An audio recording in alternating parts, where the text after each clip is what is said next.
Some countries figured out education. Most didn't.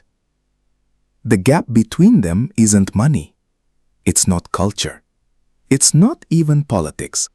Not entirely. It's choices. Decisions made decades ago that are still paying off today.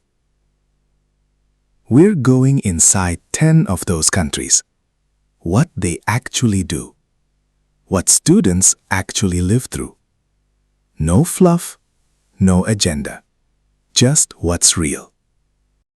And by the time we get to number 1, you're going to ask yourself, why aren't we doing this? Oh, and before we get into it, if you're into content like this, honest, no-filter breakdowns of how the world actually works, hit subscribe. I make these so they're actually worth your time. No padding, no fluff. Just the real stuff. Okay, let's get into it. Number 10, United States.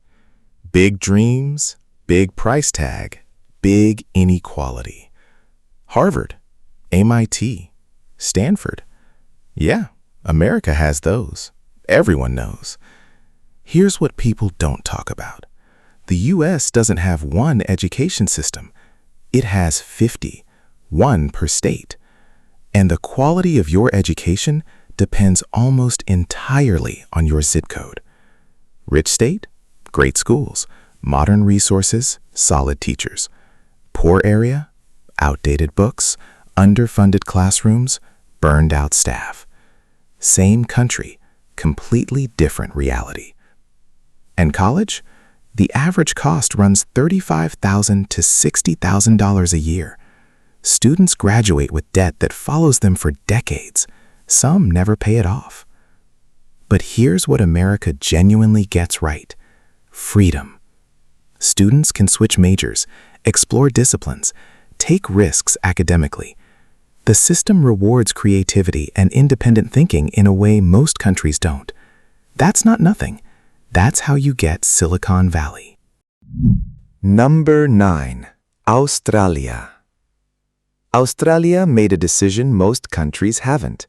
Student mental health is not an afterthought. It's built into the system. Schools actively track student well-being, not just grades. There are counselors, mental health programs, and anti-bullying policies with real teeth. Kids learn about emotional health the same way they learn math. Academically, Australia is strong, consistently top 10 globally. But their real edge is inclusivity. Kids with disabilities learn in the same classrooms as everyone else. That's not just a policy.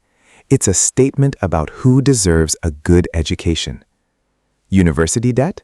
Much less brutal than America. Australia's HEX help system lets students study first and pay later, only once they're earning enough. No debt crisis before your career even starts. And vocational education is treated as a real path, not a consolation prize. Trades, technical programs, skilled work, all respected, all well-paying. Number 8. Canada. Canada is one of the most multicultural countries on Earth, and rather than treat that as a challenge, they built it into how they teach. Canadian classrooms are intentionally diverse. Students grow up learning alongside people from completely different backgrounds, cultures, and histories. That's not an accident. It's a design choice. The curriculum doesn't shy away from hard history either. Canada's treatment of Indigenous peoples is taught, not buried, because they believe honesty is part of education. Results back it up. Canada sits comfortably in the global top 10 on PISA, the international benchmark for math, reading, and science. And teachers? Genuinely respected, well-paid, rigorously selected. Teaching in Canada is not a fallback career. It's a profession people compete to enter. Number 7. Germany. This one breaks every assumption. German elementary students go home at 1 p.m. Homework is almost non-existent. High-stakes exams don't kick in until late in the schooling cycle. Academic pressure in early years is deliberately kept low. And yet, Germany has one of the strongest economies on the planet. World-class engineers, top-tier scientists. How? The dual education system.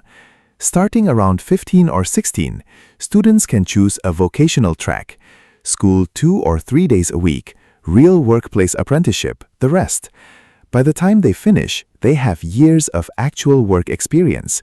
No transition period, no figuring it out after graduation. They're already there. University is also free, including for international students. The administrative fee is around 150 to 300 euros per semester. That's it. Number 6. China. 1 exam, 2 to 3 days, your entire future on the line. That's the Gaokao, China's National University Entrance Exam. It determines your university, your major, your city, your trajectory, everything. And students prepare for it like it's the only thing that matters, because in many ways, it is. Study sessions of 12 to 16 hours a day are normal, not exceptional, normal. Sleep is scheduled, social life is minimized. The Gaokao is the destination, and everything else is just noise. The mental health toll is real. Stress and anxiety levels among Chinese students are among the highest in the world. That's not a rumor, it's documented. But here's the other side. In a country of 1.4 billion people, the Gaokao is one of the few mechanisms that offers genuine social mobility. A kid from a rural village gets the same shot as a wealthy city kid, if the score is there. The result?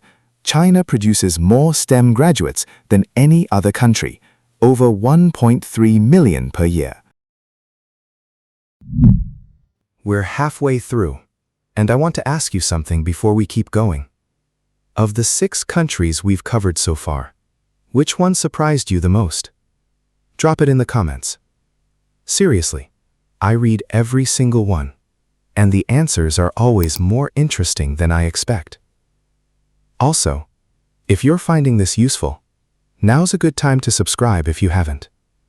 This kind of video takes a long time to research and put together. Knowing people actually watch it makes it worth doing again. Okay, we're not done. 5 more countries, and the best ones are still coming. Number 5. Japan. Students clean their own schools on purpose. No janitors, not because they can't afford them, because cleaning the school is part of the education. Every day in Japan, students spend about 20 minutes on soji, sweeping floors, mopping hallways, scrubbing toilets, tidying classrooms. Teachers do it too. It's not punishment, it's philosophy. You take care of what's yours. Japan's system is built on character first, academics second. There are formal lessons on ethics, community responsibility, and how to treat people. You don't just graduate knowing things, you graduate knowing how to behave. Academically, Japan is still elite. Entrance exams for high school and university are fiercely competitive. Many students attend juku, private cram schools, after regular school just to stay in the game. The result? Consistently top 10 in the world for math and science on PISA. Number 4. Norway. Yes, you read that right. Higher education in Norway is free for international students from any country, including yours. You just need to meet the language requirements or pick from the growing number of English-taught programs. But the philosophy goes deeper than free tuition. Norwegian children don't face formal exams until age 14. No class rankings, no comparing students. The early years are about exploration and curiosity, building a relationship with learning before the pressure kicks in. Teacher selection is genuinely elite. Only the top 20% of applicants get into teacher training programs. They're well paid, highly respected, and trusted to make real decisions about how they teach. Norway also consistently ranks among the happiest countries in the world, with near universal literacy and a workforce that employers across Europe compete for. Number 3. Singapore. Their math method is being copied worldwide. No oil, no vast land, no natural resources.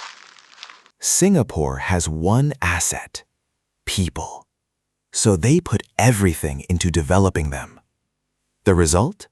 Singapore has been the #1 country on PISA for math and science repeatedly across multiple testing cycles for over 2 decades. Their math teaching method, Singapore Math, has been adopted by schools in the US, UK, and dozens of other countries. The approach: understand the concept deeply before memorizing any formula. Know the why before the how. Teachers are recruited from the top 30% of university graduates. They're trained intensively, mentored throughout their careers, and trusted to keep improving. Singapore isn't without criticism. Their streaming system, grouping students by ability at a young age, has been challenged for labeling kids too early. The government has acknowledged this and is actively reforming. Number 2. South Korea. South Korea's transformation is genuinely remarkable. In less than 60 years, from one of Asia's poorest nations to one of the most educated on Earth. Nearly 100% high school graduation rate. Over 70% go on to university. Academic performance? Among the highest anywhere. And the cost of that? Let's be direct. South Korean students study an average of 15 to 16 hours a day. Regular school, then Hagwon, private cram academies, then solo study until midnight. This is not the extreme end of the spectrum. This is Tuesday. There's one exam that decides everything, Sunung. It's so serious that flight paths get rerouted on test day so aircraft noise doesn't disrupt the listening section. Police escort students who are running late. The consequences are real and serious. South Korea has one of the highest youth suicide rates in the developed world, with academic pressure as a leading contributing factor. That statistic deserves to sit on its own for a moment. Number 1. Finland. Here are the facts. Decide what you think. Finnish children don't start formal school until age 7. Before that, play, exploration. No drills, no flashcards, no pressure. Once school starts, homework is minimal. Standardized national testing is nearly absent until the final years of high school. No class rankings, no public comparison of students. Teachers. Only the top 10% of university graduates are accepted into teacher education. Training takes 5 years, pay is high, and crucially, teachers are trusted. They have real autonomy to decide how to teach. Equality. No elite private schools separating wealthy students from the rest. Every public school gets the same resources. Every kid gets the same shot. Trust. The Finnish system is not built on testing, ranking, or competition. It's built on the belief that if you give students a safe environment, a great teacher, and room to grow, they will learn. The data says they're right. 10 countries, 10 different answers to the same question. None of them perfect, all of them instructive.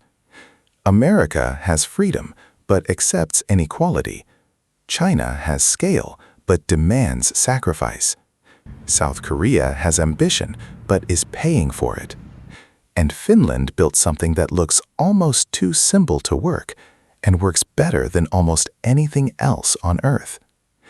The lesson isn't copy Finland. Every country has its own context, history, and constraints. The lesson is this: The choices a society makes about education are a reflection of what it actually values, not what it says it values, what it does. I want to know what you think. Not just which country surprised you, but what do you actually believe education is for? Is it to get a job, to become a better person, to serve the country, to find yourself? Because the answer to that question is exactly what separates every system on this list. Drop your answer in the comments. I'm going to read them all, and if enough people respond, I'll do a follow-up video based entirely on what you say. If this video made you think, even just a little, share it with one person, a classmate, a teacher, a parent, someone who needs to hear that there's more than one way to do this. Subscribe if you want more videos like this. I'll see you in the next one.